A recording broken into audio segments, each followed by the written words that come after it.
All right, everybody, welcome to the first ever. It's gonna be interesting. I'm not gonna lie. This is the first episode. This is gonna be a little bit of a test run. This is gonna be a daily show. This is baseball with GiraffeNeckMarc. You know me. We're just gonna be talking ball. This is something that I've wanted to do on my channel for a really long time. You guys know I'm obviously a huge baseball fan. You know that I love talking about baseball, but I've been kind of lacking daily content. So this is a way for me, for those of you who are here for the first time, that's all of you. This is actually the first ever live stream. Well, who am I kidding?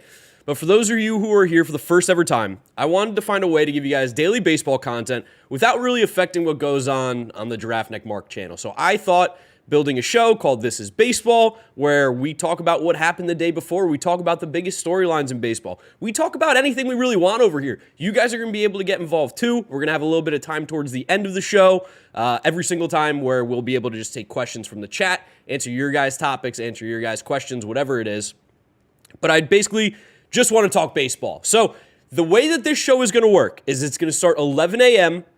every Monday through Friday. 11 a.m., and it will go as long as 1 p.m., so right up until the first game start.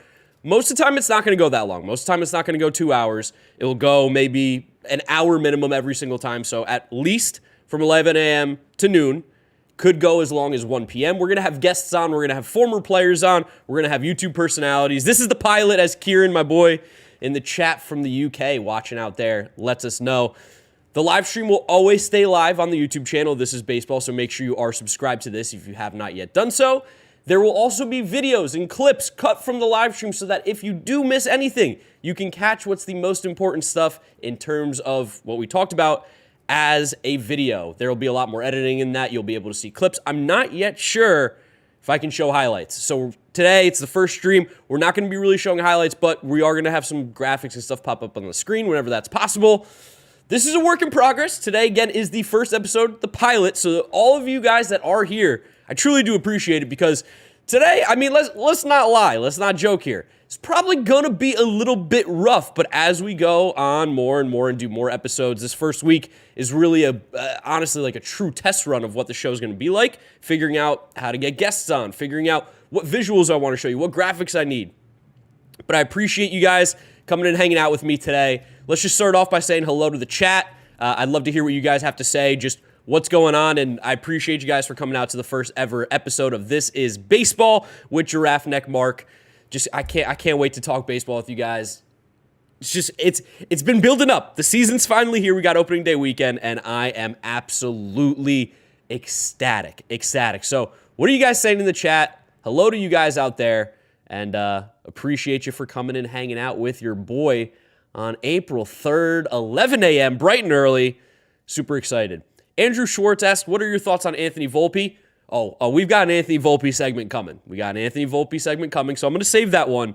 But obviously, he's good. Obviously, Anthony Volpe is good. Blue Jays pitching, it's going to be a little up and down. Sorry, I need to wake up earlier. I woke up at like 10:30 today. Need to wake up probably at 10. So I'm still kind of breaking through that morningness, I guess. And for those of you who are on the East Coast, we're starting to get some allergy stuff now. We're starting to get a little bit of pollen as it's warming up here. Also, guys, make sure you hit the like button on this stream. Really do appreciate it, as well as subscribe so that you don't miss out on the content coming at you. How you feel about the Cardinals lineup through 3 games? Quick answer, good. We're going to go in depth. That was another thing I had planned. Red Sox will make the playoff this year. I don't know about that, Colby. Will Jacobs says hi. Thoughts on the rookie so far? Got a lot of thoughts on them. B-Man, I love what you're doing. Thank you. Tigers are so bad this year. Yeah, they are. Oriole bullpen regression. Can't believe you're awake this early, Mark. Nick, I know that's what we're talking about on the podcast that came out today. Overreaction Monday. I think that's something we could definitely build out here, Shooters on the Loose. I think that's something we're definitely going to try and build out, is some little segments here. There will be an Underdog segment. In case you guys don't know, Underdog is a big partner with me on this channel. It is a daily fantasy game. You can also do pick'ems, which are really, really cool. So every single day, we will do a pick'em on the stream that you guys can follow. I'll have the links and everything for you guys ready. That way, you'll be able to follow along and do it yourself. If you do sign up with Underdog, use the code GNM for GiraffeNeckMarc, and they will match your first deposit up to $100. We'll talk about that more in a little bit when we get going into it. But guys, are you ready to start talking about some baseball? This is baseball. Is it the cheesiest name ever? Maybe, but shout out to my dad for coming up with it. I couldn't come up with a name that was original. Everything that I thought of had been done already. So This is Baseball was original. I like it. If you guys are ready to start talking about some baseball, let me see it in the chat. Give me a yes in the chat if you're ready to start going into what happened on April 2nd, Sunday. The first series of the season are finally over, and we've got so much baseball to talk about. So here we go. Let's get going into it. I got to pull up my Google Docs. I thought I had it open. Professional content creator here, not ready to go. We did the intro. Let's go ahead. Honestly, I want to start it off with a video, actually, because I haven't really gotten a chance to talk about this, and I would love to know what you guys are thinking too, but I believe it was on opening day. You had the Angels playing against the Oakland A's. And Anthony Rendon got into a little bit of a predicament. I think you guys might know what I'm talking about. But Anthony Rendon, after the game, was catching some strays from a fan. And, we'll let the video do the rest for you guys here. Let me go ahead and pull this up real quick. I know it's coming from, Barstool. Who cares? All right, move myself over. All right, so Anthony Rendon, they're not wrong. He wanted all the smoke. And if you guys haven't seen this video, let's go ahead and play it for you real quick. Yeah, Rendon, he's grabbing a fan. He's obviously a little upset. He's telling him, hey, you gonna say that stuff to me? Yeah, all right. What are you thinking? Takes a swing at him. Take a look.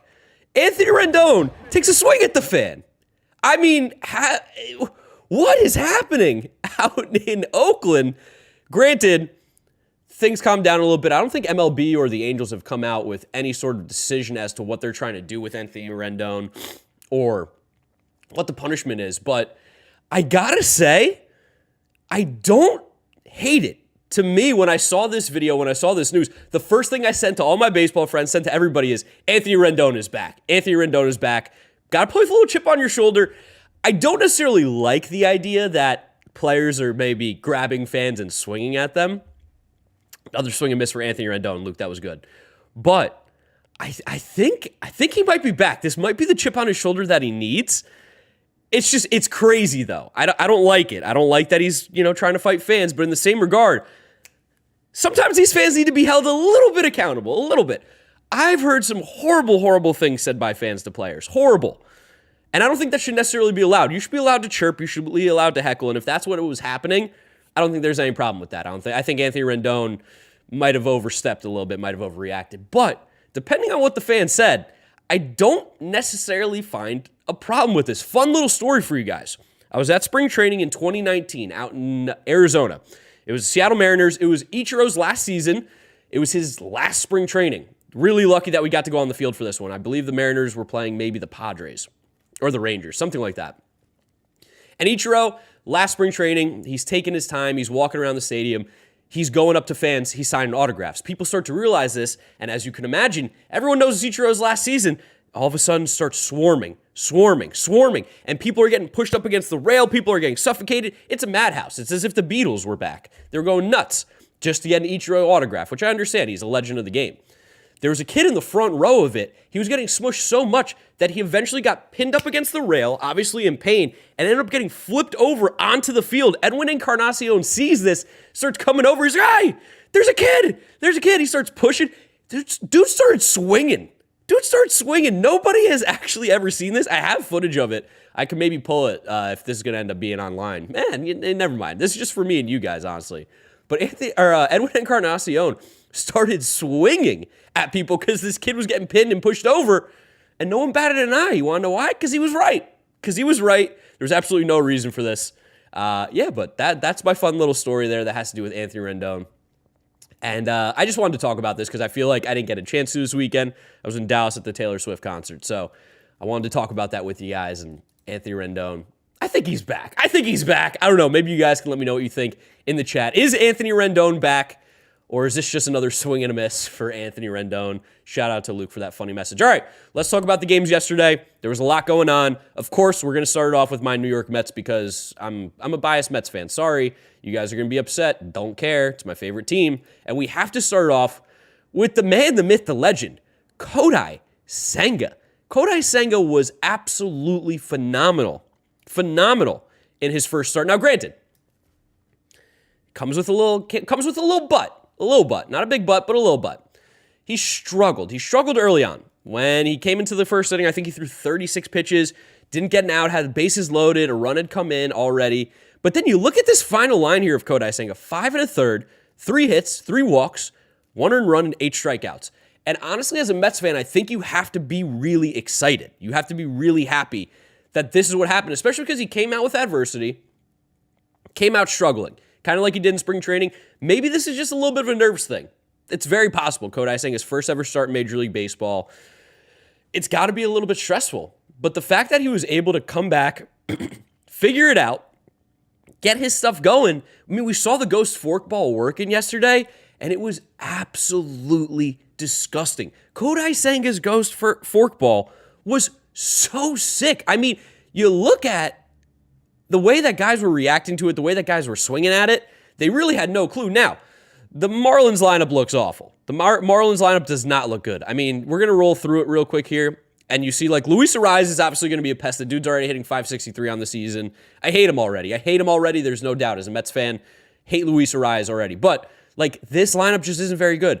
Jorge Soler's got power. 250 for him. I mean, it's short, but I would love for him to just, not be this good, but he played a great series defensively. Jazz Chisholm, I'm a believer in, but boy, oh boy, do they need to get Jazz Chisholm out of center field. There's absolutely no reason he should be playing center field. It doesn't make any sense, and I think it's going to affect him offensively too, as you're seeing hitting 154. Again, 4-game sample, take everything with a grain of salt. Avisel Garcia stinks. That guy's dead.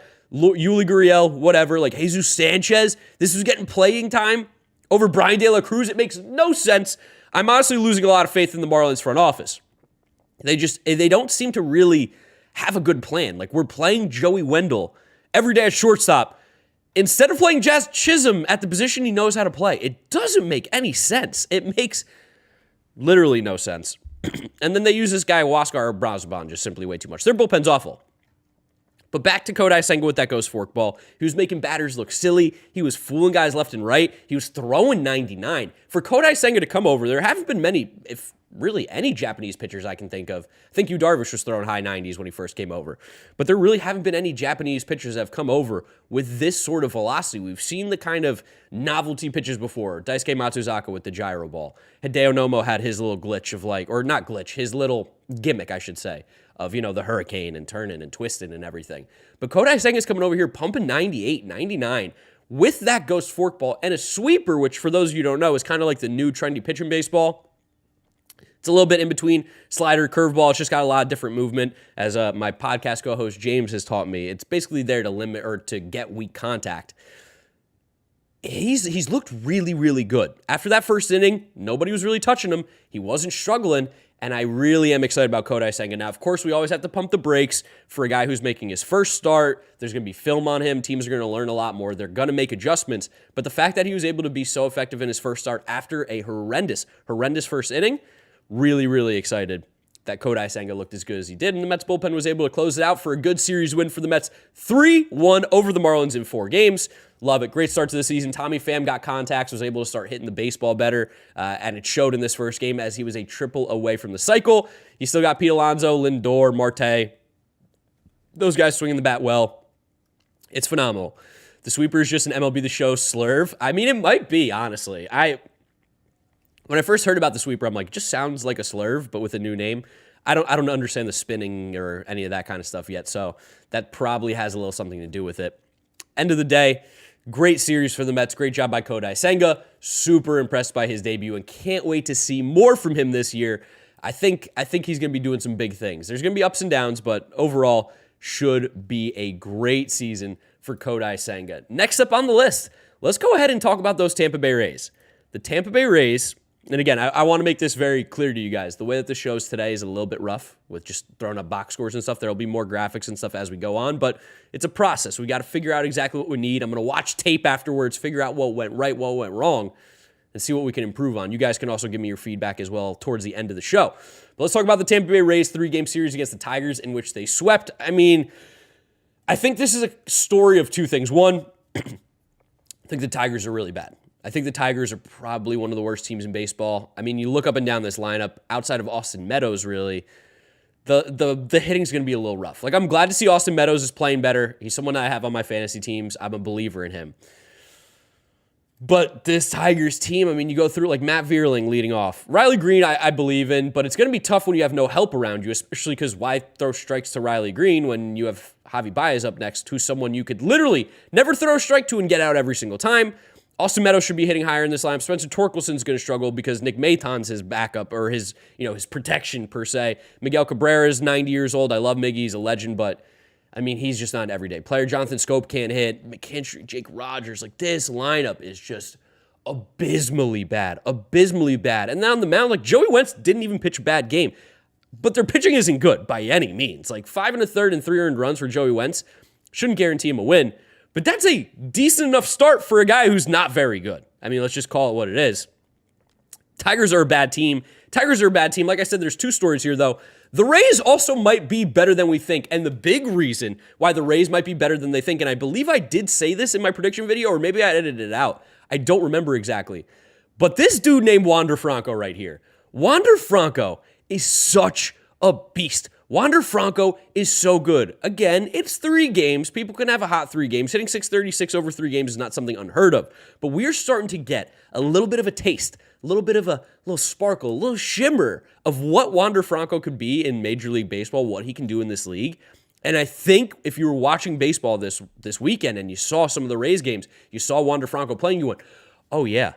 Oh yeah, this is that dude. Wander Franco is the guy that was the number 1 prospect as an 18, 19-year-old. Wander Franco is that generational prospect. Wander Franco is one of the better hitters in baseball. He's going to be that guy this year. As long as he is healthy, Wander Franco has the ability to carry this Rays team super, super far because we know their pitching is going to be good. We know it's going to be solid. I mean, Jeffrey Springs just coming out, pumping 6 innings, 12 strikeouts like it was nothing. No hits, 1 walk. The Rays didn't even care. They're like, hey, long season, 162 games. I don't care that you're throwing a no-hitter. You're coming out, we're trying to win this game. And then the bullpen relatively just shut it down. Colin Poche, Ryan Thompson, Jalen Beeks. As long as they can get offense, this Rays team will be scary. There was never a doubt that the pitching will be good. But if you can get Wander Franco to play like 120, 130, 140 games this season, you get him healthy. He is going to be one of the most special players in baseball. You saw what he did this weekend. He was phenomenal. You pair him up with a guy like Randy Arozarena, who's the king of vibes. Yandy Diaz getting on base. I truly believe their lineup should be Yandy, Wander, Randy Arozarena. I understand why they hit Paredes third yesterday because it was a lefty and he absolutely mashes them, and he did play pretty well. It was 1 for 3 with an RBI. But in a perfect world, that lineup, you're going Yandy, Wander, Randy Arozarena, and while it doesn't sound like a cool lineup, it is like the quintessential version of what the Rays try to do with their team every single year, and that might be one of the better 1-2-3s that we've seen coming out of a Rays lineup in a while, just because they get on base, they have some pop in that bat, it's a run-scoring environment for them. So, I don't know. Maybe I was a little down on the Rays, a little more than I should have. I put them in 3rd place in my season predictions if you have not yet seen it, but also at the same time, it really does matter about these 3 guys right here. And they played really well this series, as you can tell, especially Wander Franco, putting the team on his back. Just a phenomenal player. Phenomenal player. And, they're going to get production out of these random guys too at some point. Brandon Lau is going to start hitting. I mean, he's hitting 400 already. Playing against the lefty, he's not going to start. Feel really good about this team, especially the way Wander Franco's playing. He's so good. He really, really is just so good. I want to go ahead and pull up some of his baseball savant numbers for you real quick from this weekend, just to show you. I mean, hitting the ball hard as well. He's not getting any cheap hits here, Wander Franco. The dude barrels up the baseball consistently. So, I mean, we're looking at his single here, 104. You're not seeing it on the screen, I understand. Well, again, work in progress, pilot episode. We're going to clean things up here. Just appreciate you guys hanging out, subscribing to the stream, subscribing to the channel, dropping a like on the stream as well. Really does help support. 104 yesterday on his single. Ball's absolutely smoked. Ooh, my goodness. Sorry about that. Got a double yesterday at 87. Obviously, that one's not smoked as much. But even his ground out, I mean, he's hitting the ball hard. He's getting on base. He's doing big things. He had a big game the other day, too. Wander Franco is going to be an absolutely special player. Magic the Mixer game and says, what about the Giants? You know what? I'll give you the Giants right now, man. I'll give you the Giants right now because it's kind of straightforward what I think about the Giants, what I got, first impressions from them this weekend, what I saw from games. It's not great. It's not great. I'm going to be honest with you. I'm not drinking that Giants Kool-Aid. I'm feeling more and more good. Is that the right word? I'm feeling better and better about me saying that I think Gabe Kapler ends up getting fired this year. I'm not rooting for the guy to get fired. I think that would be a little heartless. But the Giants look pretty awful. They're 1-2. I know they got to win this series. But this offense is going to absolutely just struggle to score runs. Struggle. They are painfully mid Zachary Goldstein. You couldn't be more right. B. Craw's fine. He's old. I don't believe in him anymore. I think he's 36, 37 now. He's 35 even. He's old.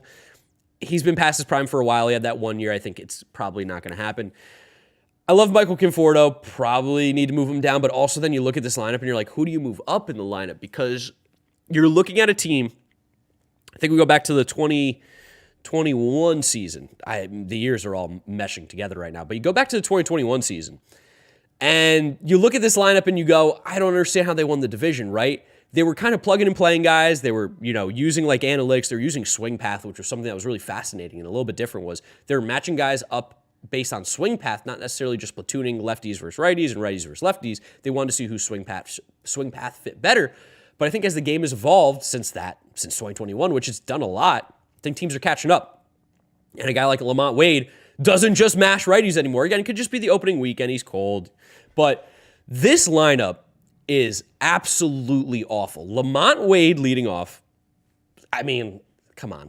Michael Conforto, too. Guys haven't played baseball in a year. I still think he's going to end up being fine this year. But, yeah, J.D. Davis hitting 3. I love J.D., but he's a StatCast merchant in that his StatCast percentiles are always going to look sick, but relatively at the end of the day, his numbers are never going to be that great. We saw 2019 was his best year.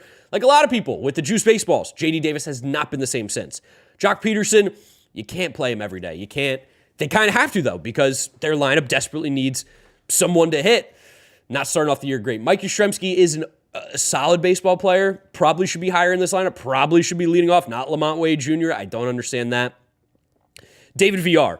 I'll be honest with you guys. I don't know who David VR is. I don't know who Blake Sable is. These are two guys in the lineup that I had no information on prior to this series. I still don't have much information. From what I've seen, I go, oh, they're backups. They're backups. That's really all it is.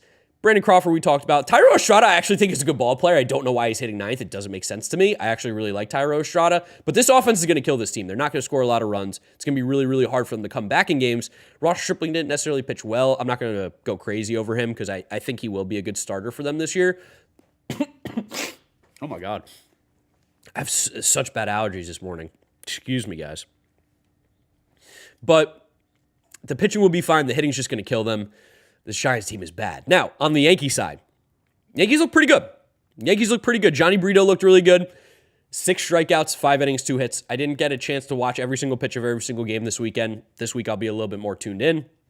But Johnny Brito did look solid, and from stuff on Twitter that I've been seeing, there's some good stuff there with Johnny Brito. Like, he's not going to be this new ace all-star type guy. I don't think he's going to have like a Nestor Cortez breakout season, but he looked really, really good. Giancarlo Stanton and Aaron Judge going yard this weekend as well. Stanton hit an absolute nuke of a home run. Take some Zyrtec. Nick, I can't take Zyrtec. I got different medication with my Crohn's disease. I can't really be mixing things. But yeah, Stanton absolutely crushed that ball. 485, I believe. An absolute bomba. If Giancarlo Stanton can remember how to hit, this Yankees lineup really does become a lot more scary because you look at it, and I mean, this was like with IKF in center yesterday and Higashioka, and they're a couple guys that maybe wouldn't start every single day. But if Stanton can figure it out, honestly, if he could hit 250 this year with the power that he has, huge for the Yankees. If Josh Donaldson could hit 250 with the power he has, huge for the Yankees. It's gonna be a work in progress with them. It's gonna be a little crazy for them. But this is a good team. They took care of business. It was a relatively easy series for them. Nick says 118 off the bat. It was 118 off the bat? Oh, my God. Giancarlo hit it 118 off the bat? Oh, my God. That's insane. I mean, the ball was absolutely smoked. Like we said, 485. But the Yankees are going to be just fine. I don't really have too many storylines to cover with them just yet. It's still early in the season. We have to talk about Anthony Volpe as well. Let me get a drink of this water here. We also got to talk about Anthony Volpe. Coming up, making his MLB debut. I think people are overreacting to Anthony Volpe a little bit, but I don't want it to be taken as I don't think he's a good ball player. I think Anthony Volpe is great.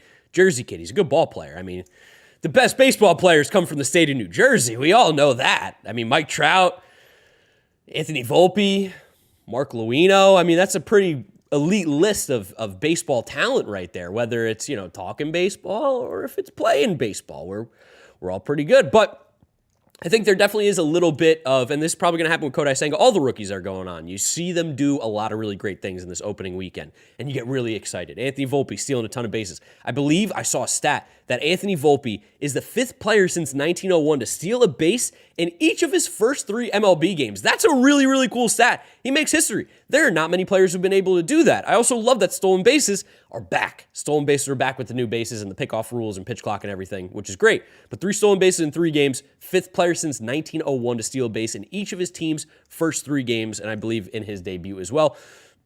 Volpe's going to be really good.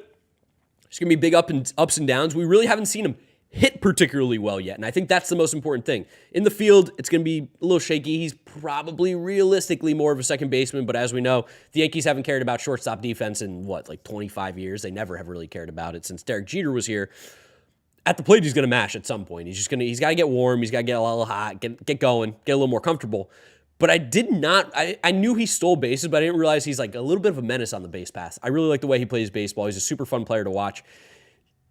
I hate the Yankees, F the Yankees, but God, they got their franchise guy in Anthony Volpe. I think he's going to be really, really good. So there's overreacting in he's the greatest, he's the best, this is a new Derek Jeter, this is, calm down. Let's see a few more games. He's going to struggle at some point this year, and if he doesn't, then you can start saying the crazy takes like that. But until then, let's take everything one step at a time, like I kind of have said with, Kodai Senga, Corbin Carroll, all these guys, Jordan Walker.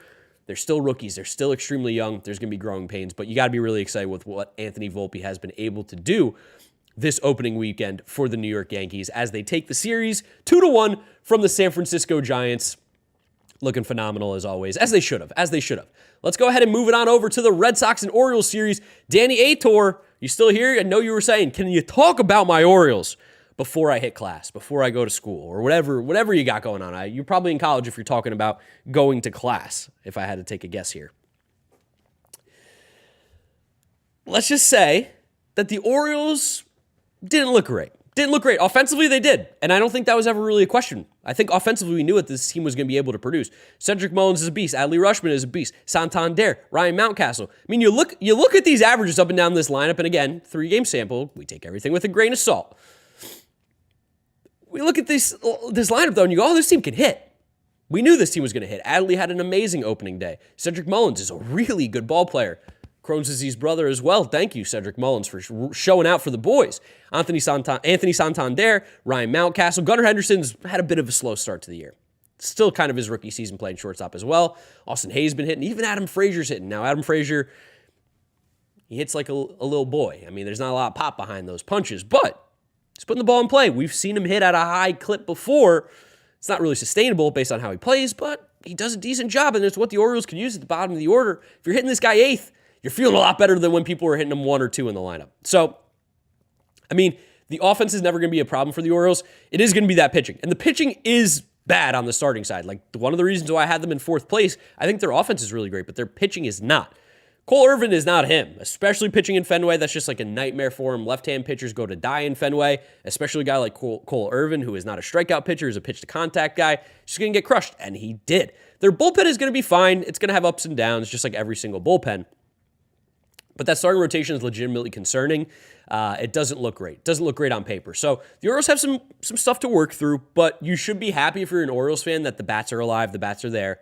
You can figure out pitching. You can develop pitching. You can develop hitting too. But you have, 4 really good hitters in the top of your order with Cedric Mullins, Adley Rutschman, Anthony Santander, and Ryan Mountcastle. Gunnar Henderson's going to figure it out at some point too, like 5, in my opinion, 5 really good hitters. You got to feel good about the offensive side. Now for the Red Sox, how about the Red Sox offense carrying them? Their starting rotation, their pitching is abysmal. It's awful. It's awful. They made improvements, still stinks. Still stinks. Chris Sale, yikes. Yikes, Chris Sale. I wish I was able to do an episode after his start because I think I could do like a full breakdown on Chris Sale and just how horrible, what looks wrong. That being said, their offense looks really good. Their offense looks really good. I mean, Rafael Devers, we know, is one of the best hitters in baseball. There's no doubt. There's no doubt. One of the best hitting third basemen in baseball. One of the just best hitters, and I'm glad to see that he's coming out hot this year. Justin Turner showing he's still got it. Moving to Fenway Park is probably one of the best fits for an older player who's losing a bit of power, losing a bit of pop. He's going to be able to just pepper that ball off the green monster, as we've seen. He's going to be a beast. Masataka Yoshida has not slowed down since the World Baseball Classic. And for those of you who play So Rare along with me, if you don't, So Rare is like a daily fantasy base, or it's not a daily fantasy baseball game. It's like a sort of bi-weekly fantasy baseball NFT card thing. You get cards, you can put them into your lineup, you compete for prizes, you can then sell these cards for money kind of thing. Masataka Yoshida is someone I picked up. He was really cheap. And boy, oh boy, have I felt great about it because he has just continued to mash since the World Baseball Classic. Dude looks very MLB ready. MLB ready for sure. There hasn't really been anything where I go, oh, he's overpowered, he's outmatched. Dude's a ball player. It's a great signing. One of the great moves that they made. Adam Duvall has looked awesome. Another guy who's probably going to benefit a ton from the Green Monster. There's something I think a lot of people don't realize is that Green Monster, like, yeah, it's high. Yeah, it's 300 whatever feet away it is.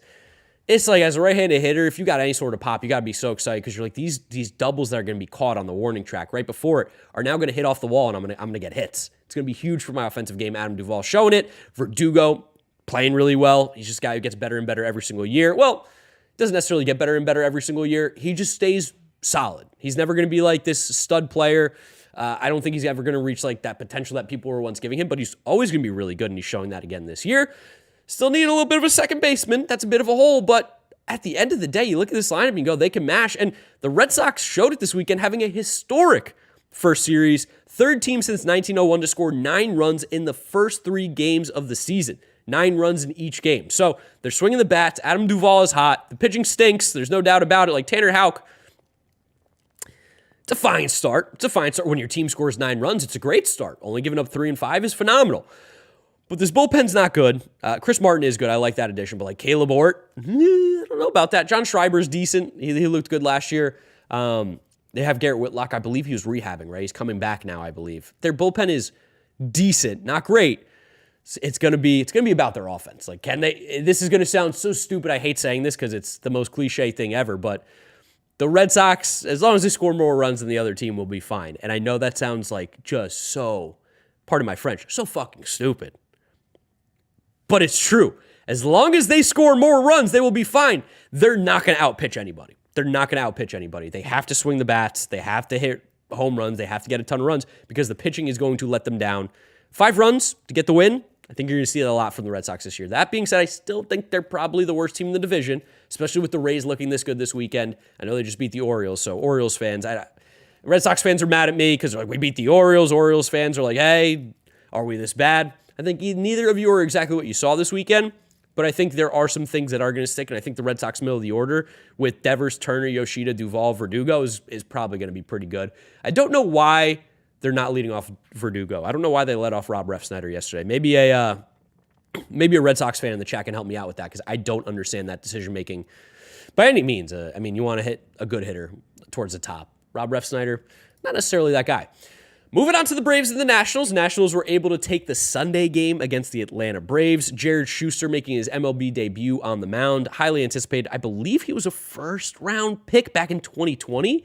Let me look this up. I forget that I have a computer next to me. I don't have to guess on things. I can simply tell you exactly what I'm thinking or looking it up.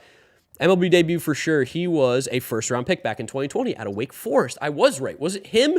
And what's the big righty that they drafted from Wake Forest? I can't remember his name. Oh, it's going to drive me absolutely insane. Let me see. I'm sorting it by round. Ryan was his name, maybe? Ryan Cusick. Yes, Ryan Cusick. That was the guy. Okay, that was the next year, 2021. Wow, they went back-to-back first-round picks from Wake Forest, 2020, 2021. Not important. That's me being on a tangent, being a little random. That's what you get here on the This Is Baseball. Sometimes I'm going to lose my mind a little bit. Jared Schuster didn't look great. Looked not good. And that's huge for me as a Mets fan. I love to see it. And the Braves offense was just cold. Also because Mackenzie Gore looked really good. Mackenzie Gore looked really good. Now, granted, 4 walks, it's kind of been his MO a little bit. He's always had a little bit of control issues every once in a while. But the strikeout stuff was there. He was limiting hard contact, only gave up 1 run against a very, very good Atlanta Braves lineup. Got to be excited if you're a Nationals fan. I told you there are like 2 or 3 things to be excited about this year.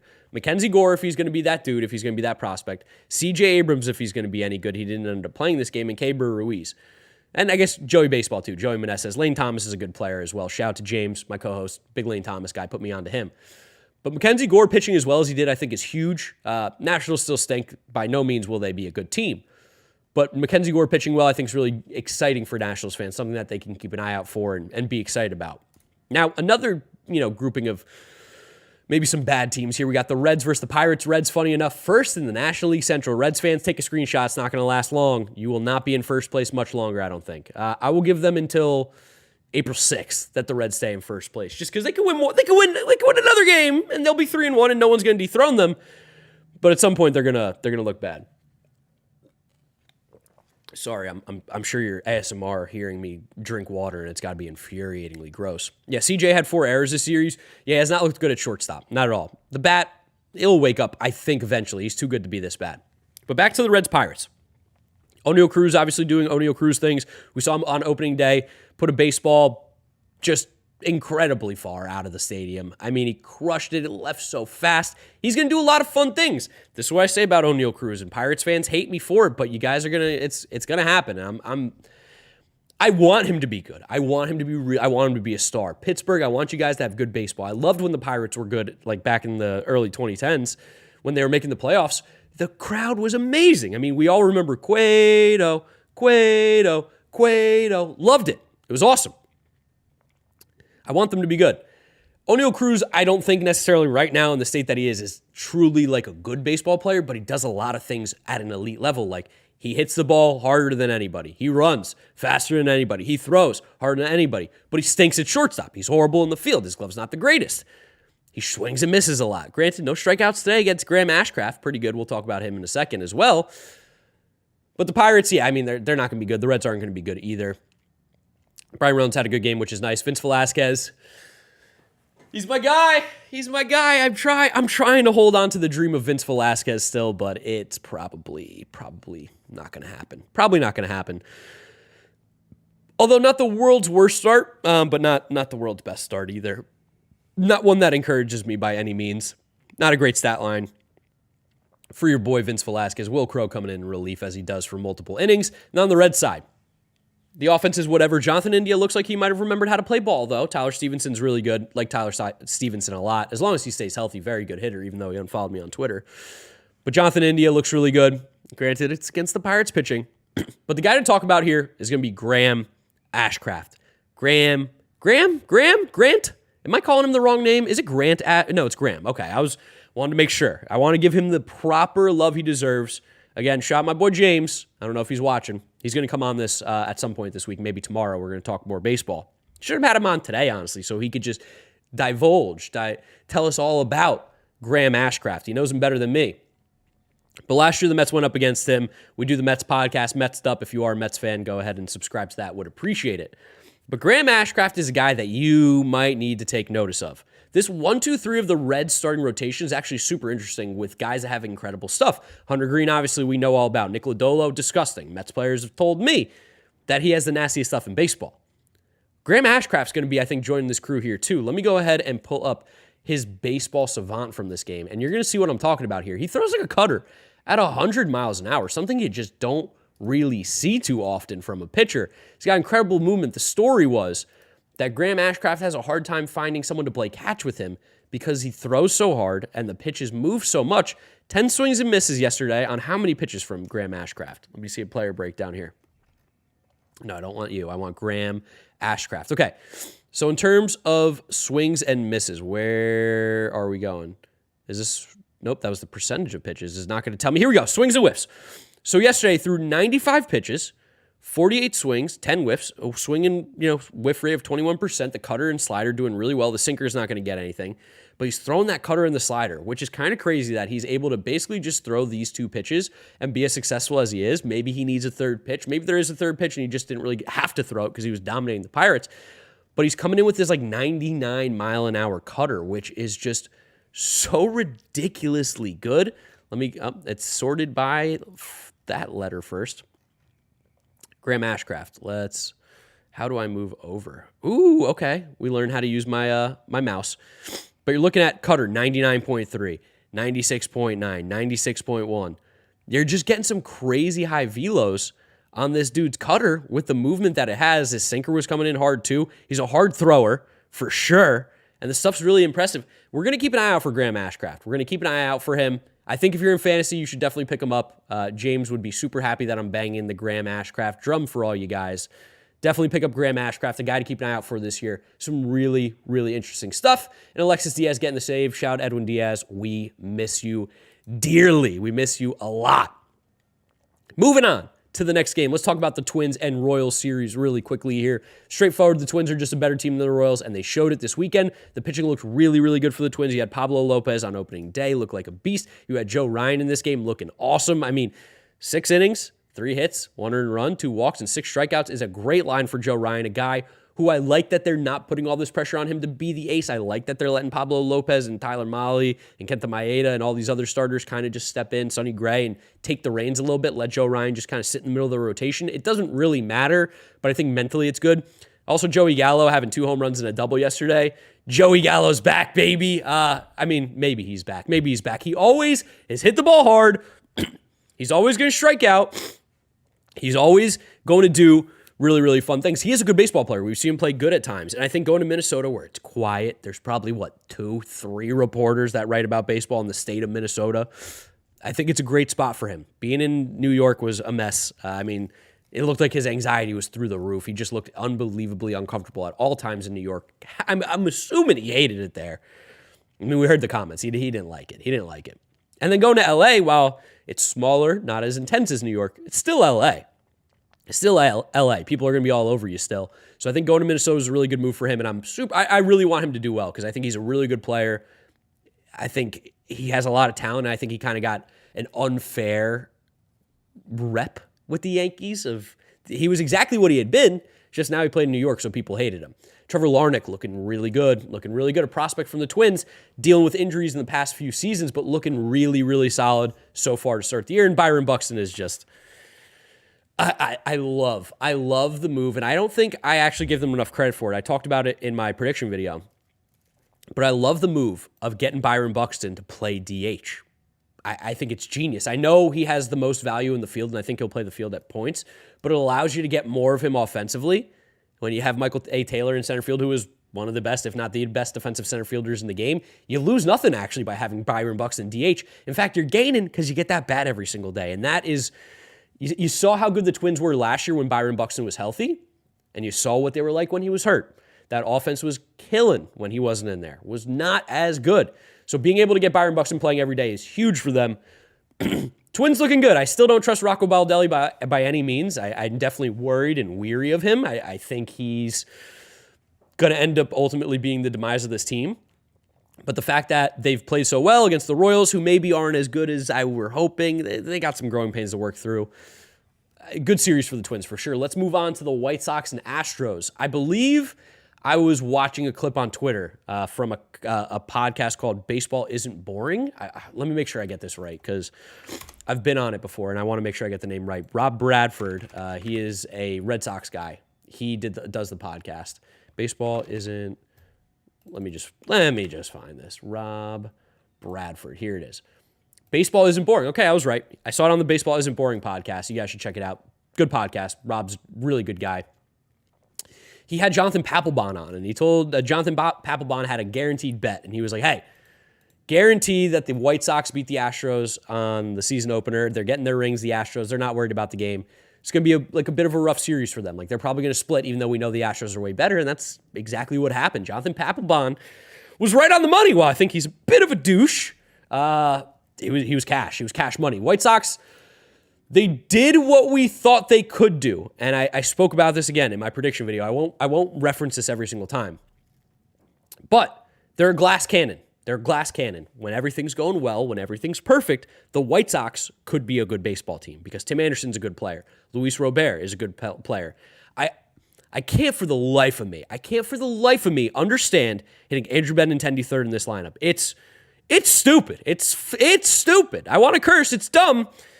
This is why I don't like the White Sox organization, because they're stupid. I mean, this is the organization that willingly hired drunk Tony La Russa at age 80, whatever age he's at. The dude was falling asleep in the dugout. A fan had to tell him to pinch run Adam Engel for a slow player last year. I mean, deep breath, Mark. Deep breath. Don't start screaming about the White Sox and Tony La Russa. It's over. It's over. The La Russa era is over. So the White Sox team I really like too. Rick Renteria got screwed. That doesn't sit well with me. Got to meet him and see what his vibes were like in 2019 or in 2020. It was 2020 actually. Got to see his vibes. He was the man. Pedro Grifol, I'm not going to count you out just yet, but hitting Andrew Benintendi third, I mean, it's stupid. It's dumb. I understand they gave him what is the biggest contract in White Sox history, which is just, that's a sentence that shouldn't exist. But that doesn't mean you need to compound it by making a stupid decision to hit him third. Doesn't make sense. Doesn't make sense to me. Andrew Benintendi could very well hit 5 on this team, could very well hit 6. Hit him 2. Don't hit him 3. Don't hit him 3 in the middle of this order when you have Eloy Jimenez, Yoan Moncada, Andrew Vaughn, Yasmani Grandal, Luis Robert, Tim Anderson. Every single guy that I named here is a better hitter than Andrew Benintendi. It doesn't make any sense for me. That being said, they are swinging the bat well. Yoan Moncada looks really good. That would be huge for the White Sox season. He stunk last year. If he's going to be doing this on and off thing, because I believe that Yoan Moncada has kind of done that in his career where he has one good year, one bad year, one good year, one bad year. Yep, here it is. Good year, bad year. Good year, bad year. Good year, bad year. Good year. If this is the good year for Yoan Moncada, White Sox fans should be really excited. That is going to help raise their ceiling a little bit. You talk about Dylan Cease. He didn't pitch this game. He was great in game 1. He was phenomenal. But Mike Clevenger, I mean, say what you want about him as a person. If the allegations are true, currently Major League Baseball found no problems with them. Might be a bit of a scumbag, a little bit of a sleazeball. But he shoved. And he was really cheap this offseason. What was he signed to? 1 year, $10 million or something like that? Maybe 12? Could end up being a really good pickup. But like we said, glass cannon. One thing goes wrong for this team, it's going to snowball, and they are going to be crushed. You lose one of your starting pitchers. Do you guys know who their 6, 7, 8 starters are? Because I don't. It's not great.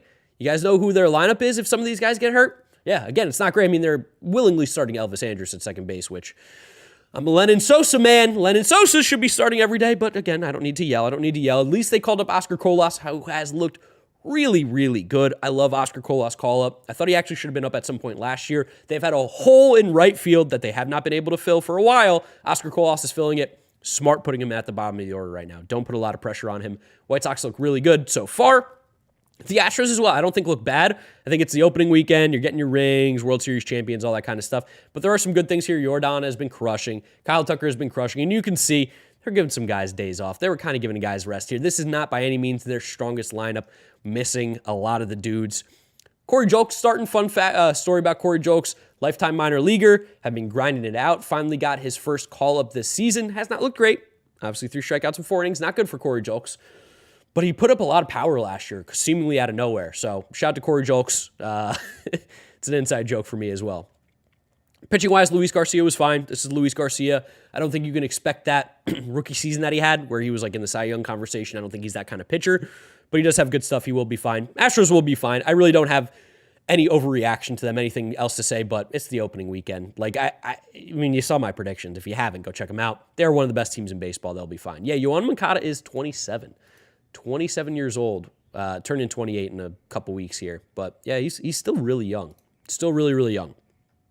Moving on to the Blue Jays Cardinals here. Let's talk about them as my phone is buzzed. I'm getting a lot of fantasy baseball tweets and updates right now. I'm also just getting a lot of text coming through. People, I'm doing This Is Baseball, the first ever episode. Guys, we're about it. 45, 50 minutes into the first ever episode. I'd love to just get your guys' feedback on what's going on. What do you like? What do you dislike? What would you like to change? Again, graphics, presentation are going to be a little bit more professional as we go on through the weeks. But this first week is a big, big testing stage. Going to watch the tape, going to watch some film, going to get in the film room, just like all your favorite baseball players. We're going to watch over and over again, see what we can do better and worse. But again, if you have any feedback, any sort of comments, concerns, questions, please do drop them in the chat. Would love to hear your guys' feedback. This is going to be a a project, and I'm glad you guys are here watching the first ever episode. All right, let's talk about the Cardinals Blue Jays series. Who said it? Salty Wings and Avs fan. Yeah, you said it right. It was a goofy ass series. It was so goofy. Back and forth, a lot of runs, a lot of baseball. Chris Bassett looked awful as a Mets fan. I like Chris Bassett. He's a good dude. Like, he was super nice to me whenever I met him, but he looked about as bad as you could look. No strikeouts is unbelievably concerning. Unbelievably concerning. And he just got shelled, especially after having a bad spring. Now, he did say in spring he holds things back. He's a veteran. He's been doing it for a while. He doesn't need to push it in spring, but it looks like maybe he should have because he was not ready for today. Now, the Blue Jays lineup, as we know, is going to mash, as always. There's not really much to talk about here. The Cardinals lineup, though, I do want to talk about because are we casually looking at the best lineup in baseball? Maybe it's not even casual. Maybe I had just been sleeping on them a little bit more than I should. But this lineup, top to bottom, I think I'm willing to put my stamp on it 3 games into the season, is the best lineup in Major League Baseball. They probably have the best hitting in Major League Baseball. They probably have the best depth offensively in Major League Baseball. This team, 1 through 9, F it, 1 through 12, I'm counting the bench too, is unbelievably talented. I'm glad I made them win the division. I'm glad I made them win the division because I thought for a while it was going to be the Brewers. I was trying to convince myself. But the Cardinals lineup is so disgusting. And Nick, I see you in the chat saying Blue Jays pitching might be a problem.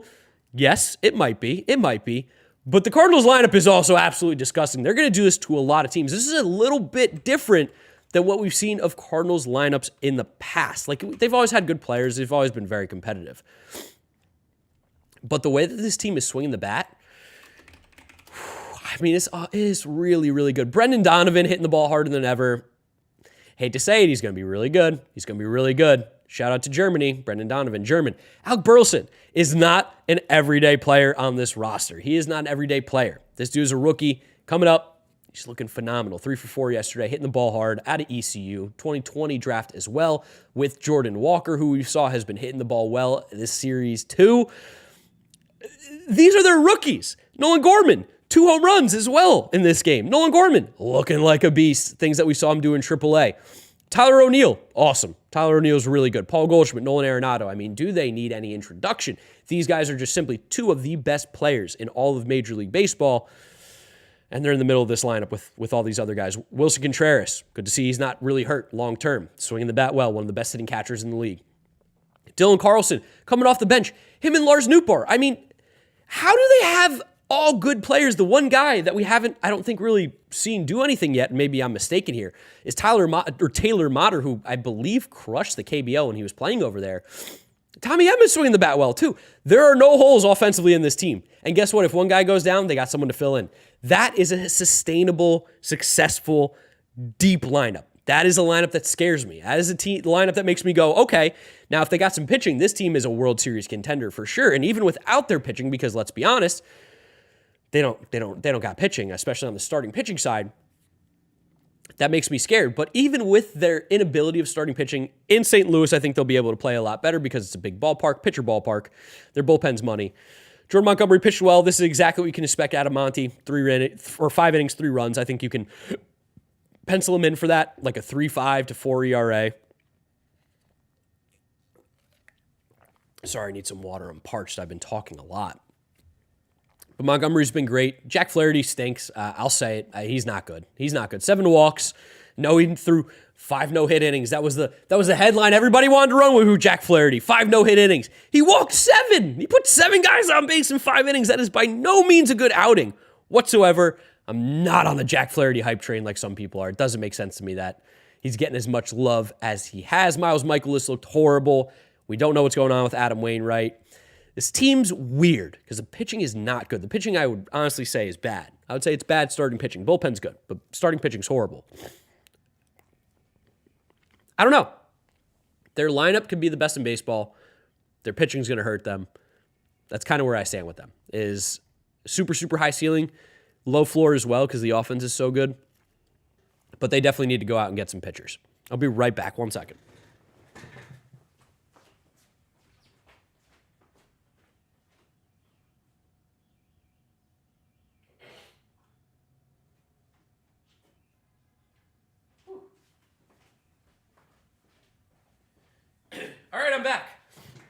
You can hear I'm stuffed up. I had to clear it out a little bit there.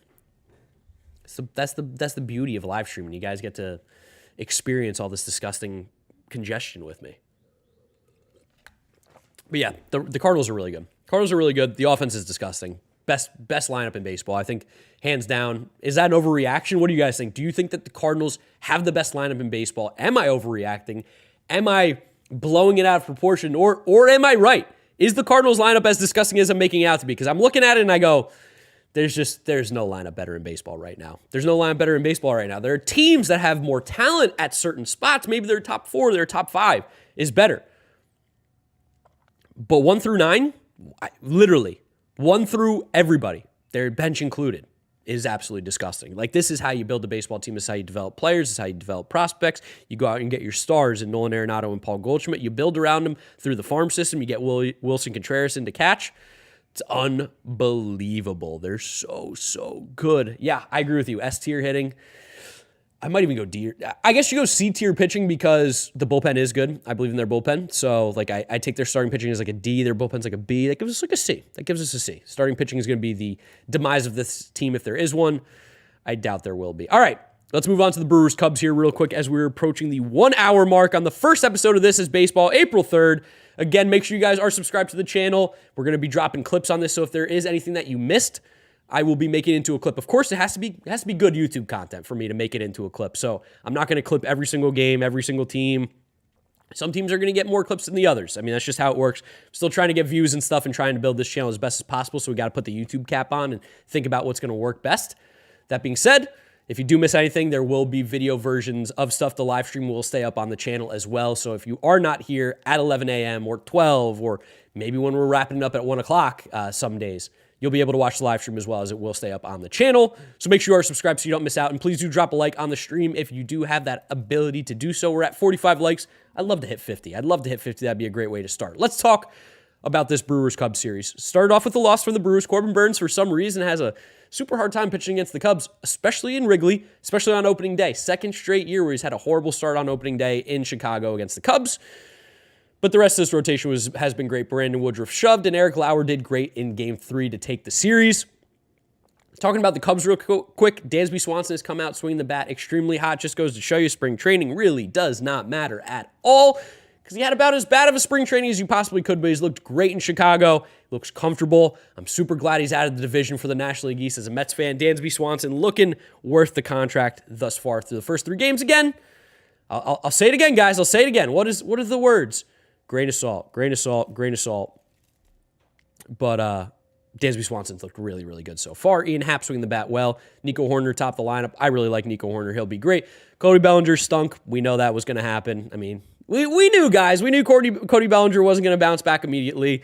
Nick Madrigal's not looked good. This team by no means is good. The offense is questionable, but there are some players that you like. Patrick Wisdom, a couple home runs as well. Pitching-wise, Jameson Taillon didn't look good, but he didn't look bad. He just looked Jameson Taillon-esque. He's going to have some of these starts. It's going to happen. Oh, wow. Julian Merriweather. Bad. That was a guy I really hyped up in my prediction video. Not good for me. Adbert Alzolay, though. Love to see they went 2 innings, 3 strikeouts. He's a guy who had potential in the past. Injuries had kind of derailed him a little bit, but good to see him healthy. And the Brewers lineup. It's the Brewers lineup. It's going to be interesting how they perform this year. I think it's sneaky good. I'm not saying it's great, but I think it's sneaky good. I mean, Christian Yelich, I'd love to see him get back to his MVP form. I really would. Jesse Winker looks really good. Willie Adames is a beast. Rowdy Tellez is going to do this. He's going to hit 200, but he's going to hit 30 home runs. Brian Anderson, can't for the life of me understand why the Marlins got rid of him. Can't for the life of me understand when the Marlins got rid of him. Doesn't make any sense. Like Garrett Mitchell, Bryce Durang's surprised me. I did not ever understand any sort of Bryce Durang hype, but he's looked decent so far. My boy, Joey Weimer. Yes, Joey Weimer, 5th round pick out of the University of Cincinnati in the 2020 draft. Been all over this dude since the start. He's a really, really good player. I'm glad he finally got the call-up debut. Follower of mine on Twitter, absolute stud. Keep an eye out for Joey Weimer. If you were in a fantasy baseball league, pick him up. It's going to be a lot of fun. He's also going to be able to steal some bases too. He's really fast. And the Brewers pitching is always going to be really good. Coming up against a big series with them, with the Mets. Really excited to see how both teams play against each other. It'll be a good test early on in the year. Love that we get to play them early in the season before they decide to actually maybe trade for some talent and get better. because this team is very beatable, obviously. I mean, they beat the Cubs. It's not like a huge accomplishment, but I do think that they're a very good team, maybe a little underrated in terms of baseball fans. Nate Flynn asks, when are you doing these streams? They are going to be Monday through Friday, starting at 11 a.m. They will go as late as 1 p.m., not that late every single time. Some days there just won't be that much to talk about. Today we're going to probably get closer to that 1 p.m. spot right before the games start at 1 o'clock. Just love talking baseball with you guys, but it's going to be Monday through Friday, starting at 11 a.m. Eastern Standard Time. And again, if you miss it, don't worry. The live streams will stay up on the channel, as well as there will be videos cut out from the stream to make clips for videos on the YouTube channel that you can watch in shorter form. You don't have to watch the full 2 hours or skip through that kind of stuff. Moving on to the Angels versus A's series. The Angels obviously did that Angel thing when Shohei Ohtani pitched the game 1, and they didn't score any runs, and they lost 2-1. 2-1? Yeah, I think it was 2-1. They end up winning the series. They're just better than the A's. The A's are so bad. Me and James have a bet. I'd love to know what you guys think. Who you think is going to win this? I said that the Nationals are going to win more games this year. He said the A's are going to win more games this year. Whoever loses has to take the other out to a steak dinner. What do you guys in the chat think? Who do you think wins more games this year? The A's or the Nationals? Because both those teams are bad. But I think the Nationals are not as bad as the A's because, whoa, look at this A's lineup. I mean, Esteury Ruiz stinks. Don't care. Stinks. Aledmys Diaz is like one of their big bats along with Seth Brown and Jesus Aguilar, but that is one of the most depressing middle of the orders I've ever seen. Brent Rooker, nice guy, but not very good. Ramon Laureano seems to be dead. Shea Langoliers, I think's good, but probably going to struggle. Tony Kemp, gross. Nick Allen, Jace Peterson. Like, this lineup is so bad. It's not great. You guys, Luke said A's easy. Nats easily. A's lose more by far. All right, good. You guys are all on my side. I don't know if that's a good thing or not. We'll see how it plays out this year. We'll see if you guys know ball. You're agreeing with me, so, I mean, I obviously think you know ball then if you're agreeing with me, but we'll see what's going on. Yeah, Joey Meneses would be clearly the best player on this A's roster. Wouldn't even be close. Ken Waldichuk struggled mightily. Someone who does have good stuff. Definitely not giving up on him, but it was a rough first start. And to be fair, this Angels lineup is good. Taylor Ward, I'm gonna talk about him here in a second, but Taylor Ward is a friggin' dog, man. He is just a legitimately good player. Obviously, you have Mike Trout. You have Shohei Ohtani, who did something really cool yesterday, was hit back-to-back home runs on back-to-back pitches for a combined 881 feet. I mean, when these guys are healthy, when these guys are good, the sky is the limit for the Angels. They could be so good just simply on the backs of these two players. And we saw it a little bit last year when they started off the year hot. Shohei Ohtani was playing. Mike Trout was playing. They were pitching. They were healthy, and the Angels were succeeding. When they're not healthy, the Angels are horrendous. I mean, if one of these guys miss any period of time, they're dead in the water, can't do anything. But when these guys are healthy, giving protection to a guy named Taylor Ward, who you guys need to get hip to right now. He had an unbelievable season last year, and he's having an unbelievable season again. You can't possibly have more protection in a lineup than Taylor Ward does right now. He is leading off, hitting behind the two best players in baseball, and Mike Trout and Shohei Ohtani. So you're going to attack Taylor Ward. You have to throw strikes to him. You don't want to put him on because then you have Mike Trout and Shohei Ohtani coming up. I wish they would. Oh, wait, I can click this. Yeah. But look at these percentile rankings from last year for Taylor Ward. This isn't a fluke. It's just maybe the Angels being smart for once in their friggin' lives and realizing that they have this talent that they can really take advantage of by putting him in front of Mike Trout and Shohei Ohtani. Because he hits the ball hard, plays good defense, gets on base, phenomenal barrel rate, 86th percentile in terms of barrel rate is awesome. The K rate is going to go down too with Shohei Ohtani and Mike Trout hitting behind him. He walks, doesn't swing and miss, doesn't chase. So this K rate doesn't even make sense with what you're seeing around here. Like, he strikes out a lot, but doesn't chase and doesn't swing and miss that much. That doesn't make sense to me. You're right. It doesn't make sense. That's because Taylor Ward, pardon my French here, I think this will get bleeped in the video version of this. Taylor Ward is a fucking dog, man. This dude is a ball player and took the Angels forever to realize this. I'm going to try and get my boy Jabari Blash on here. I really want him to be the first guest I have on the podcast. Trying to coordinate that. You guys who have been around, the GiraffeNeckMarc YouTube content for a long time, you know Jabari Blash, you know the legend. I want him on the show. I want him to talk about Taylor Ward. Maybe when Taylor Ward pops off, we'll get him on. Because Jabari said that him and Taylor Ward were really close. Like, Taylor Ward loved Jabari. When I went out to dinner with Jabari one night, Taylor Ward was there, and he like came over. We spoke to him. Really nice guy. This was 2018. Yes, 2018. So this was how many years ago? 5 years ago. He was 24. He was a youngin'. He was still in the AAA trying to, bust through to the majors, get him going. Speaking to him, and he was like, dude, I'm telling you, Taylor Ward is a good ball player. He just doesn't get a chance. The Angels aren't giving him a chance. The way Socha was running, the way Socha was doing things. He doesn't give us a chance, man. He doesn't give these backups a chance. Taylor Ward finally gets his chance last year, and he balls out. He's a good player. He's a good player. Like, I wanted to go off about Taylor Ward because I want this to be a clip on the channel because I want it out there that Taylor Ward is one of the most underrated players in baseball, and putting him in front of Ohtani and Trout is one of the smartest things they could have done. One of the smartest things they could have done because talk about being able to score runs. This guy gets on base for Mike Trout, who then gets on base for Shohei Ohtani. It's pretty disgusting. And if Anthony Rendon can figure it out, Hunter Renfroe starts to get hot, the Angels could be a good little team. And Logan O'Hoppe, shout out to Logan O'Hoppe, playing really good. New York kid, having a great start. Great start to his 2023 season in his rookie year. Looking really good. Tyler Anderson being effective enough against the A's. You don't need to throw all your bullets. You don't need to go crazy. You just gotta let the A's put the ball in play. Honestly, that sounds so messed up. That sounds so mean because they are Major League Baseball players, but just let the A's hit the ball and you'll be okay. Hey, hit the ball, A's. Do it. Oh, you're not very good? Yeah, guess what? Doesn't matter because you're the A's. Really good series. Really good way to start for the A's or Angels this year. Super excited to see Trout, Ohtani, and Taylor Ward playing as well as they have. Let's talk about the Dodgers and the D-backs. Really interesting series here. They ended up splitting this one. The Dodgers are not the same Dodgers that we once saw, and I think start to see that a little bit now. Obviously, they're still pitching great, and relatively speaking, they did hit well. Trace Thompson had that 3-home run game. But we know that this team is not the same Dodgers that it has been in the past. They're going to lose more games. They're not going to win 103 like they do every single year the last few years. And the Diamondbacks are a much improved team as well. They are better than we've seen from the Diamondbacks in the past. This is a different Diamondbacks team. Younger, funner, better. All the not real adjectives I just used to describe this team, that's what they are. And you have Christian Walker in the middle of the lineup who's got legitimate power. I mean, you look at his baseball savant from the past year too. Let's just do it just for, the sake of content here. I typed in baseball. That's not what we meant to type in. We meant to type in Christian Walker here. Go to 2023. Bang. Oh, the only things that are blue are the things that don't matter because he plays first base, like sprint speed and arm strength. Oh, everything else is red, and he's great defensively at first base. Oh, this guy can mash, and you got guys like Ketel Marte who are still very good. Corbin Carroll, big believer in him. That's not a bold statement at all, but I think he's a really good player. Geraldo Perdomo playing well. Okay, yeah, I saw they were playing Nick Ahmed the other day. I was like, you can't be playing Nick Ahmed. Just go with the young guy. Let him go. Max Muncy believers in shambles. Yeah, a little bit.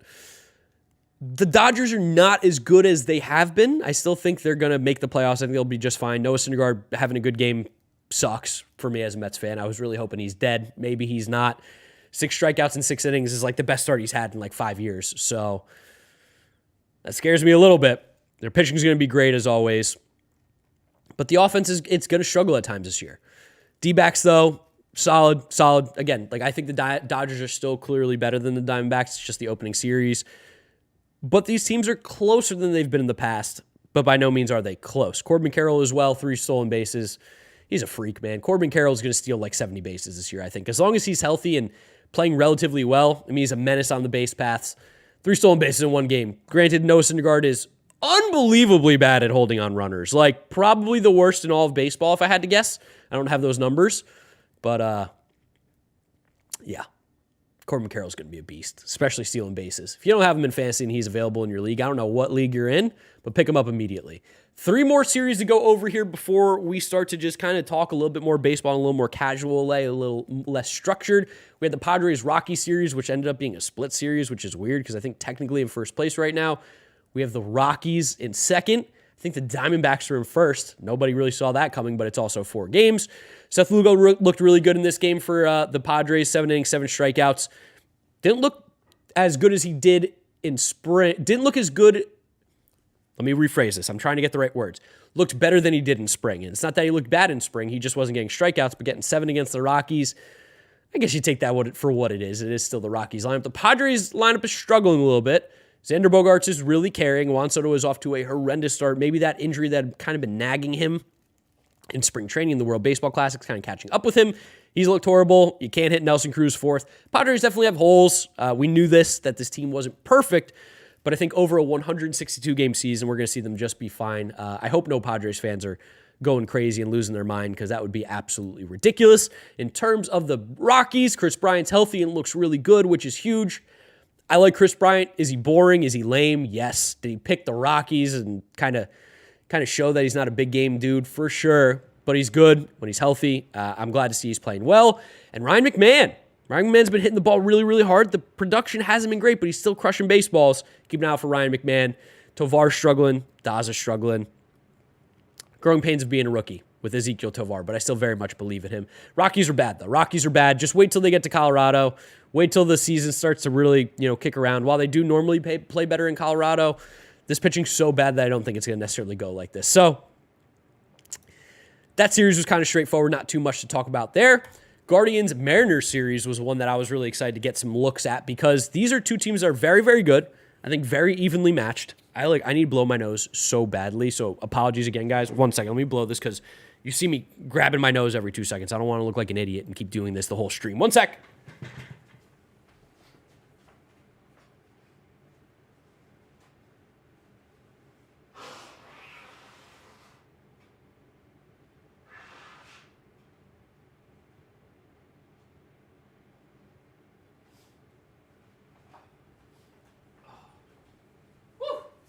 Oh, I feel good. That felt amazing. That was so good. So good.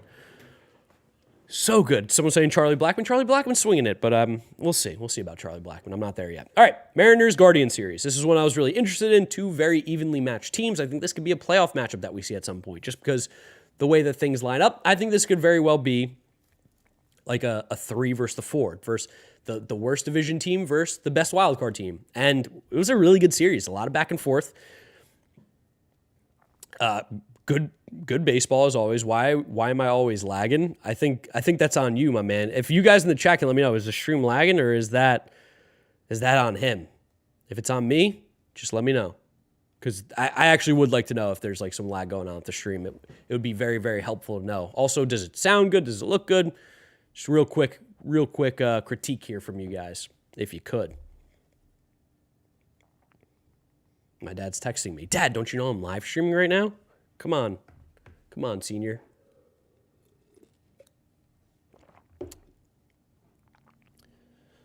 No lag. It's been good. You're good. Awesome. Thank you, guys. Appreciate it. So yeah, this Cleveland Guardians-Mariners series for the third time.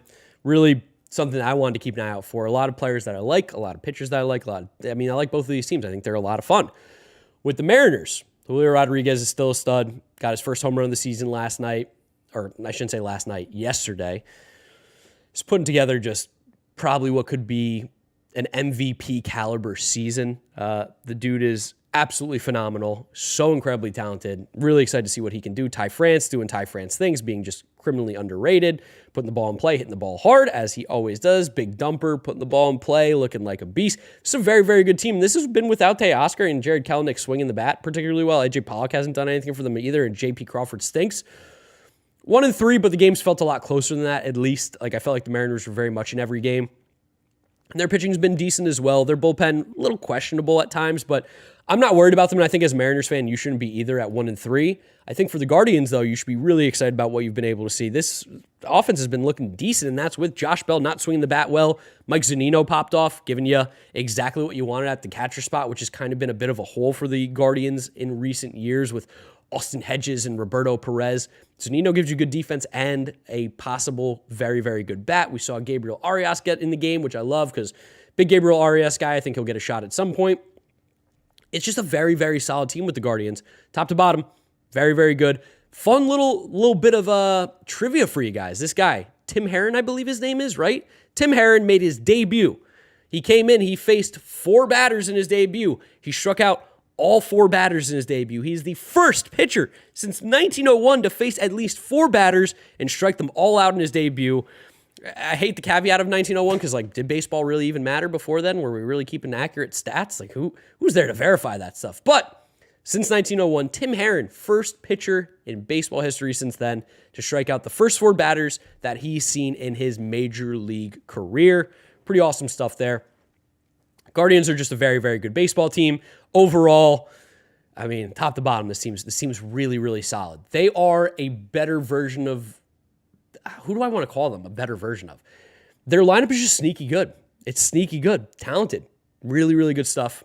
Tim Herron went to your college. Hey, nice, let's go. Shout out to your college. I don't know what college it is, but shout out to your college. All right, last series of the opening day weekend. We've got the Rangers versus the Phillies, and I just got to go, yes! Yes, yes, yes, yes, yes, yes, yes, yes, yes, yes, yes, yes, yes, yes. I'm big hating this year, guys. I'm big hating this year. If you're a Phillies fan, any chance I get, I'm hating. I'm going to come at you. Because in my predictions, I had the Phillies missing the playoffs, and granted, it's only 3 games. They could go off. I mean, this is not by any means the start of their season. But the fact that they got swept in Texas, opening weekend, it brings music to my ears, brings smile to my face. It's just so awesome that they got swept by the Rangers, a team that I said was going to be surprisingly good, compete for a playoff spot, against a team that I said was going to be surprisingly disappointing, the Phillies, who I said are not going to make the playoffs. It's just, it's so good. You saw the potential of the Rangers this weekend. When they get good pitching, they can beat a lot of teams. They have the potential to have the ability to have good pitching. And the offense showed up too. Now, granted, this game was only 2-1, thanks to Josh Young hitting that big home run and Marcus Semien driving in a run later. But look at this lineup. Sneaky good. Things I was telling you about Marcus Semien. Everyone's like, oh, this guy sucks. They overpaid him. Idiots. Morons. Did you not see what he did? After the month of May, he was one of the best hitters in Major League Baseball. You know what? I'm going to pull it up for you guys. Because for some reason, people give Marcus Semien no respect. That can't get no respect. What is that? It's a dude from Caddyshack. What's his name? Oh, he's a comedian. I can't remember it. Maybe one of you guys in the chat will say, I can't get no respect. He's like super, super cheesy. But if you look at Marcus Semien from, where is it? Just horrible April and May, right? June, 849 OPS, 287 average. July, 840. August, cooled down a little bit. September, 824. He hit 1 home run from April to May in his first 47 games. And he finished the season with how many home runs last year? Let me go back here. I think it was like 28 or something like that. 26. He hit 25 home runs in 4 months. He was hitting like 7 a month. Marcus Semien's just so good. So good. Corey Seager, so good. So good, especially with the shift gone now. It's going to help him out even more. Nate Lowe, Nathaniel Lowe. His mother wants him to be called Nathaniel. Rodney Dangerfield. That's his name, Victor. Thank you, Victor. Appreciate you. You the man. Rodney Dangerfield. Nathaniel Lowe. Really, really good hitter. I know he went 0 for today, but really good hitter. Adolis Garcia. Good hitter. Josh Young. Good hitter. Robbie Grossman. Killed the Phillies. That's all that matters. Hit a big home run. Mitch Garver. Good hitter. Good hitter. Like, this team is filled with good players. It doesn't have like the best players in baseball by any means. Corey Seager and Marcus Semien are really good, but I'm not going to put them in like the top 15 of players, right? And their pitching, like, it's questionable because of health.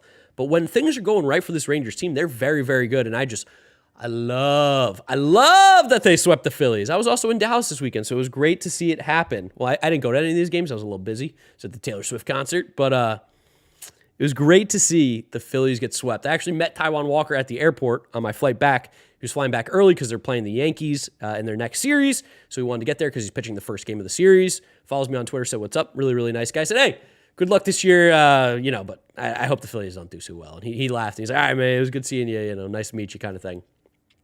Trey Turner, Real Muto, Castellanos are not going to be the problems with this team. We know this. We knew that these guys would all be good, and Alec Boehm's swinging the bat well, but the bottom of this order is going to be a problem. There is just a significant drop-off in talent with this Phillies roster, which is what scared me, and you know what else scared me? Their horrendous pitching. Outside of Zach Wheeler and Aaron Nola, you got to be scared as a Phillies fan. Now, granted, bullpen did great this game. Gregory Soto actually finally got an out for this team, unlike the first game where he didn't register an out and got shelled, which...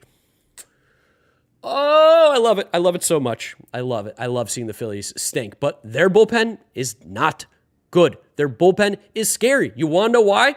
Incredibly high variance. Some nights, like they were last night, they're going to be lights out. The problem was the offense wasn't there, which is also what's scary about this Phillies team. Top heavy. And if the top doesn't perform, the bottom isn't going to perform. Actually, you know what? Sorry, I'm even disrespecting. The bottom played well last night. They had a ton of hits with Bryson Stott and Edmundo Sosa and Josh Harrison. But you don't look at this lineup and you don't go, ooh, I'm scared of everybody in it. I think they're one of the more overrated teams in baseball because they have names. People see Trey Turner. People see JT Realmuto, Kyle Schwarber, Nick Castellanos, Bryce Harper when he comes back. But you don't realize what the actual problems are with this team. Their bullpen sucks. Their bullpen sucks, and their starting pitching sucks too, outside of Zach Wheeler and Aaron Nola, who also didn't look good. I don't think they're going to be a problem by any means, but it just brings a big smile to my face to see the Phillies just absolutely shit the bed opening weekend. It's awesome. It's amazing. Hold on, wait. Let me get rid of this. Let me give a full screen here for the video that's going to go up because I'd love to put up a clip about the Phillies being overrated. I told you. Now, granted, this might come back to haunt me, but I'm talking my shit this year. I'm talking smack all year long. I was nice. I was kind. I was respectful last year. What did it get me as a Mets fan? Nothing. So I'm back on my BS here. I'm talking trash. Phillies right now are not even a fourth place team. Phillies are a fifth place team in the National League East. Oh, behind the Nationals. Oh, love it. Yeah, Sir Anthony Dominguez folded. He looked terrible. So for those of you who are new to the stream, I mean, that's all of you. Again, this is the first time we're ever doing this. Really do appreciate it. Make sure you subscribe and hit a like button on this stream. It really does help support the channel. It really does help me grow. We are not done just yet. We are still going to talk here. These last few segments here is just going to be a little more relaxed, talking with the chat. If you guys have any questions that you want me to address, any comments, questions, concerns, please give me feedback on the stream as well. I'm going to set up what is going to be Underdog. It's a big sponsor of the channel here. For those of you guys who don't know, Underdog is a daily fantasy site, as well as they have pick'ems where you'll be able to, I'll show you it. I'll walk you through it. But they partnered up with me for this baseball season, and it really does help me out if you guys use it, if you're interested. Of course, you don't have to, but if it's something that you're interested in, would really help me out. Use my code GNM when you sign up, and they will match your first-time deposit of $100. So if you put in $100 for your first-time deposit, they'll double it essentially and give you $100 for free. You put in $50, they'll give you $50 for free. You put in $75, they'll give you $75 for free, but up to $100 for the first-time deposit with your new account. I'm going to go ahead and get you guys that link so we can do this together. This is something I think will be fun. It's a way for you to maybe even win some money. I mean, they got some fantasy contests in there. I won one this week, which was really cool. Why am I typing in GiraffeNeckMarc on my emails to get my link? I need Underdog. Yeah, I mean, it's been really, really cool to play along with this. It's been a lot of fun, and hopefully you guys will be able to join in with us. So we're going to pin it. It's pinned to the top of the chat. You can click that link and use code GiraffeNeckMarc, or sorry, that's not the code, GNM, code GNM, and you will be able to get your first-time deposit matched up to $100, and it does help support the channel. It just really helps out with everything that I'm trying to do over here, so that we can continue to make this great content. And this is something that we are going to be doing on this stream daily, because you can do what are called your pick'ems. You pick some stuff, you see, log into the, sorry, that might be why it might be lagging a little bit here. Ooh, it's definitely lagging a little bit. Ooh, don't like that. Ooh, this is not good. It's lagging. Underdog, why are you doing this to me? Okay, hold on. We're gonna stop for a second. We're gonna stop. Why are we lagging? Probably because, oh my God, what is going on? There's crazy lag going on. I apologize for this, guys. This is the growing pains that we're gonna learn. I don't know why we are dropping frames. I actually have no clue. It had been really, really good up until this point. And then now it's just decided to kind of shit the bed a little bit here. So I'm hoping it figures itself out. I hope it stabilizes here. What is happening? What is happening? Can you give me like an update as to why this is going on? Why frames are being dropped? I genuinely have no clue. My internet's good. Everything's strong on my on my side. Big apologies for this, everybody. Definitely don't want this to happen. It looks like it's settling down now. I don't know what that was all about. That was bizarre. That was very, very weird. We're going to try this Underdog thing again and see if that's what was causing the lag. Let me just log into my account real quick. That way we can go over this with you guys. No, now there's no lag. I know. I can see on the bottom of my screen when it's starting to lag and drop frames. Okay. We're going to try this one more time. Hopefully it doesn't crash us. So bear with me here. I promise over the next few shows, things will get better. This is a good time for you guys to go ahead and ask some questions while I'm setting this up. So if you have any questions that you want me to answer, drop them in the chat. Let me know what you're thinking. Yep, it's this website. Holy crap. Okay.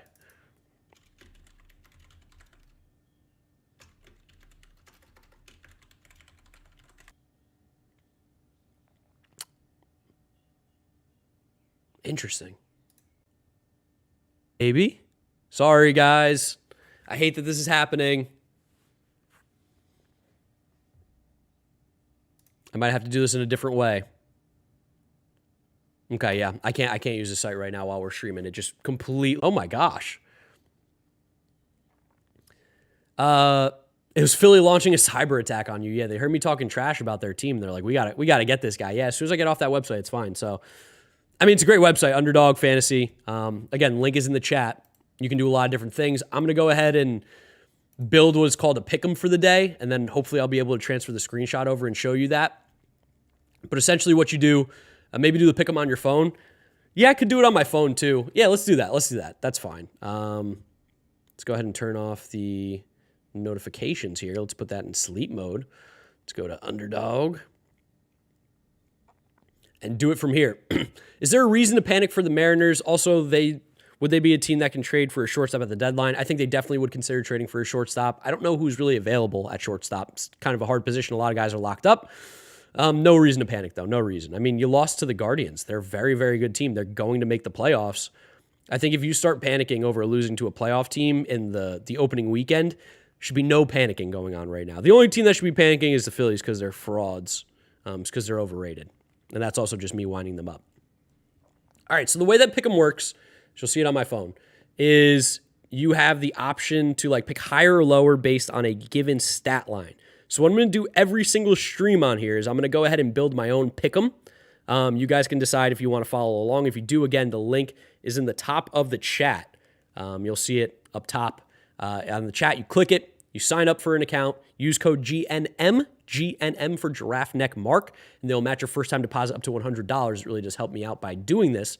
And we're just going to pick some higher and lowers and see if we can win a little bit of money here. Obviously, you use and play with whatever money you choose. That's up to you. I'm not going to tell you how much or how little to spend.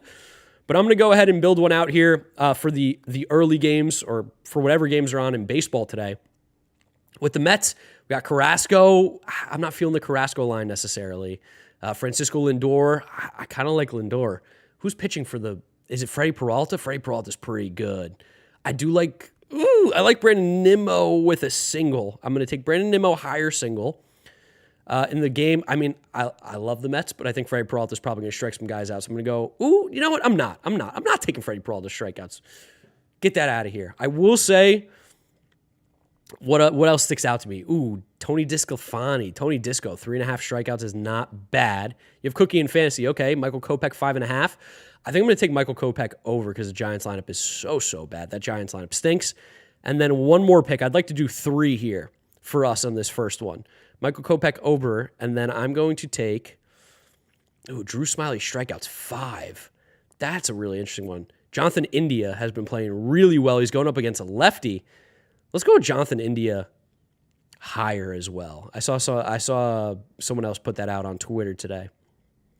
So let's go Jonathan India higher. So this is what it is. I'm just going to put 5 to win 30. You guys, if you want to follow along, you can, but here's what we built just now. It'll look better in the coming days. We have Nimmo over or higher than half a single, Kopech 5.5 strikeouts higher, and Jonathan India 7.5 fantasy points higher. $5 to win 30. Not doing insurance. We play ball over here. And boom, that's our pick for today. If all 3 of these hit, $5 turn into 30. So this is what you can do with Underdog. We're going to do one of these every single day on the stream. We're going to do slips.